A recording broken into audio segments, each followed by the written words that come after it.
एक नुक्ते को छेड़ा था, सालों बाद तो ठहरी थी। फिर से जीने की आस में पुकारा उसे बार बार मांगा उसे, मगर हाय नसीब हर जगह शिकस्त को आजमाता रहा। हाय नसीब हर जगह शिकस्त को आजमाता रहा। अब इन्हीं वापसी के निशानों पर कदम रख रही हूँ कि शायद वापसी पे कोई हमदर्द टकरा जाए। हाय हाय हाय हाय। दिल की धड़कनें अब कैद नहीं हो सकती, ये परवाज़ की तलबगार हैं। इन्हें भी मजबूत बाहों का सहारा दरकार है। जस्तजू है कैसे इश्क की जिसकी तलाश अभी मुकम्मल नहीं हुई।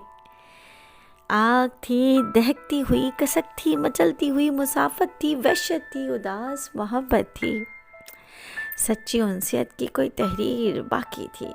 आए है वजूद के निहाल खानों में सच्ची उनसियत की कोई तहरीर अभी बाकी थी। रोज़ मिलने की चाहत, उससे बातें करने की आदत, वक्त बेवक्त बात बेबात कोई बस अपना हो। मुझे भी ऐसी चाहत की ज़रूरत थी। हाय हाय हाय हाय, क्या बात है।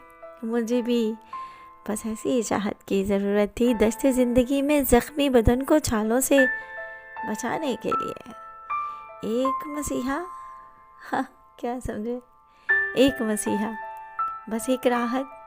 हाय बस एक राहत है कोई जो मुझे पाना चाहे।